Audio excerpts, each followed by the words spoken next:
him. I want to watch the news. Are you making headway at least? This is the news.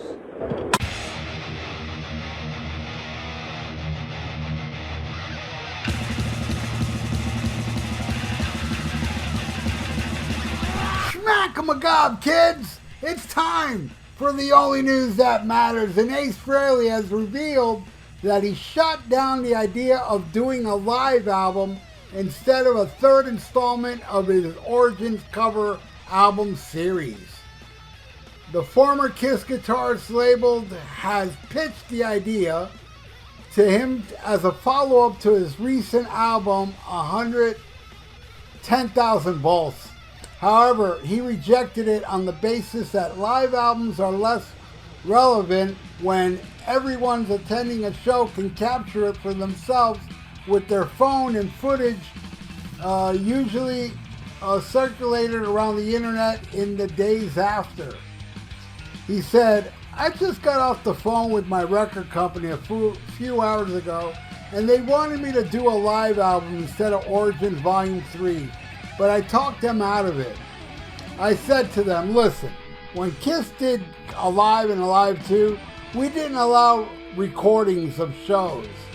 But every time I do concerts now, everybody's recording the show on their iPhones.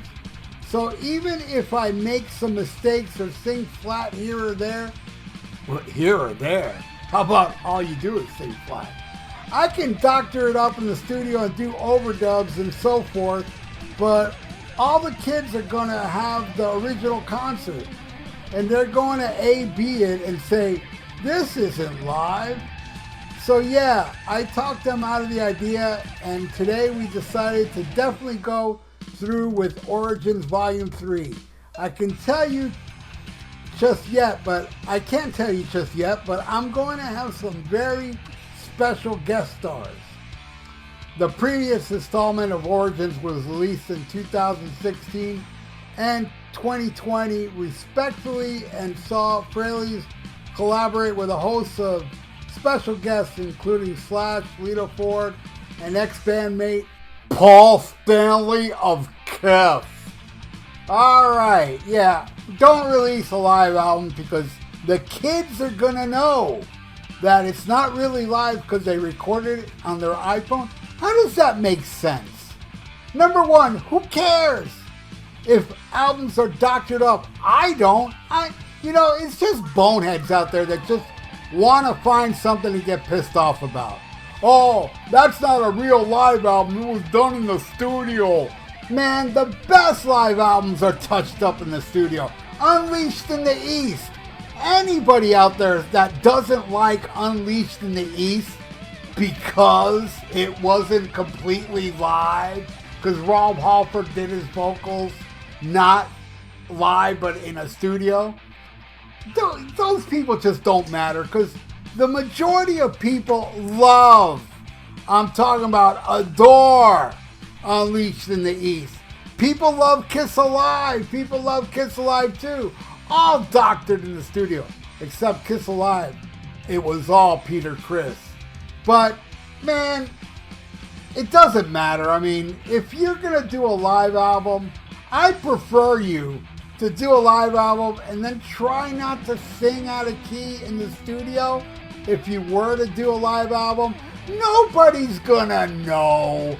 You know, the people that record your shows live, hey, when you release the live album, don't say where it's from, so they won't know, because basically it's from the studio. But whatever, Origins 3, go ahead. I have no problem with the Origin albums. I know a lot of people do. A lot of people don't like Ace doing covers.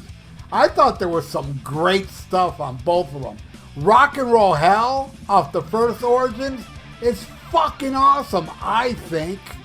And the cover of the Mountain song, Never in My Life, off the second one, is awesome. I like Jumpin' Jack Flash. I liked a lot of that stuff. And then there's some of the covers that are just junk.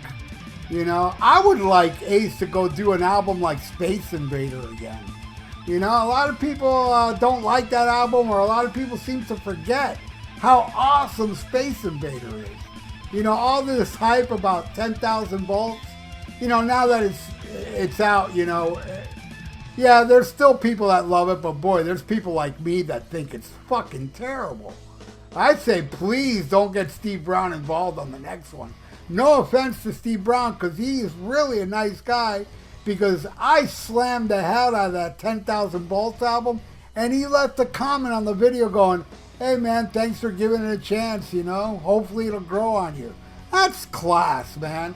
Nice guy, but man, you know, I just don't think it worked out. One song off that last album was really, really good. A song that he'll never play live. The song Fighting for Life. What an awesome tune, but man, has he played anything off the new album live besides 10,000 Volts? You know, he's been hyping it, and now he's out there playing live, and I think all he does is 10,000 Volts. Not even that terrible Cherry Medicine, and what was that other horrible single? Whatever, Walking on the Moon. Man, to me, it's 10,000 Volts, Fighting for Life, and that last song, the instrumental. I dug that. 3 songs I dug off this. Man, but the rest of that album is just terrible. People saying, oh, it's the best thing he's done since Trouble Walking or Frehley's Comet. Well, you know, I mean, I respect your opinion, man. But me, I prefer the 2 albums before it. I thought Space Invader was the best thing he's done since, you know, Trouble Walking. And I dug Spaceman. Yeah, it wasn't as good as Space Invader, but I dug it, you know.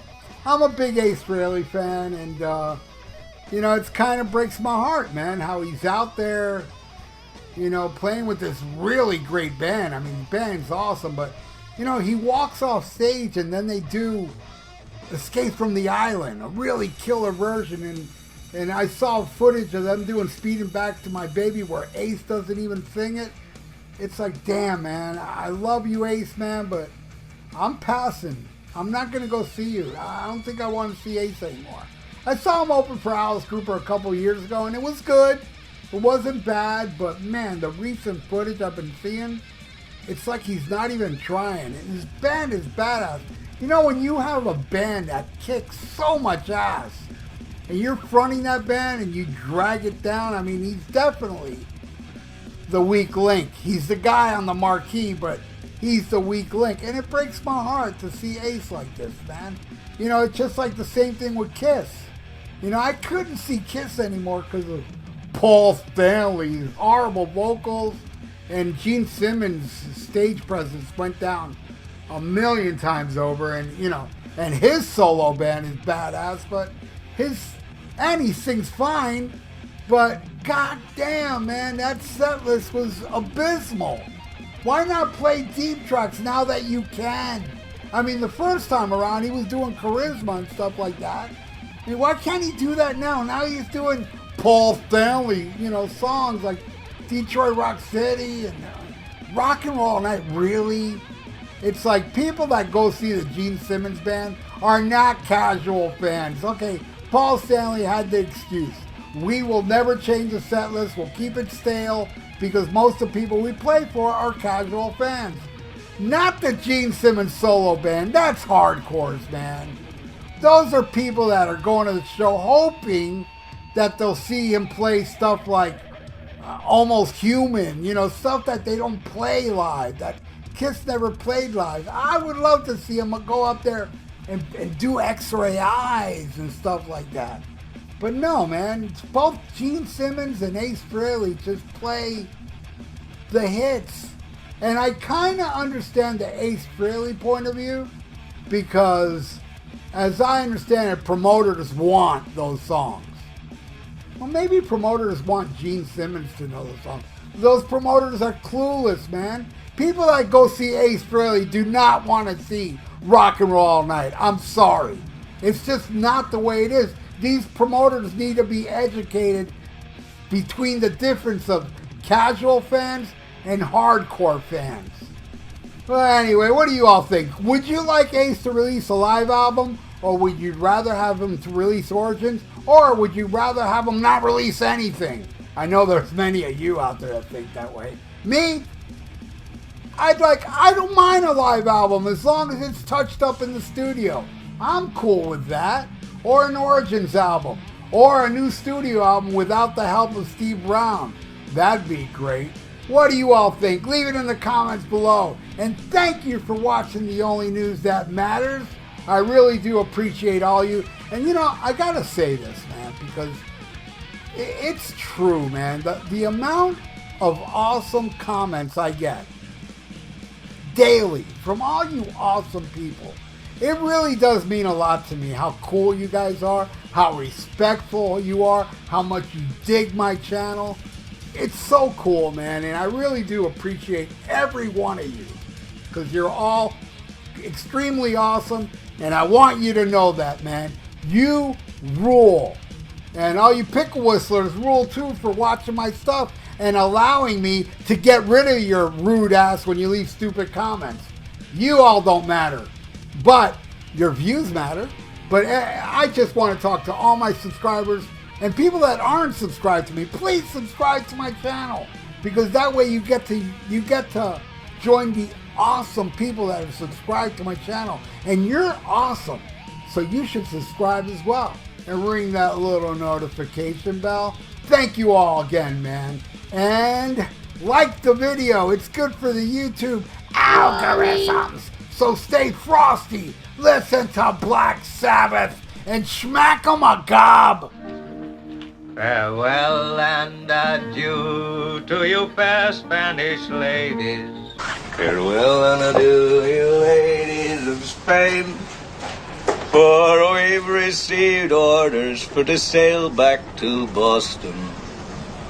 And so never more shall we see you again.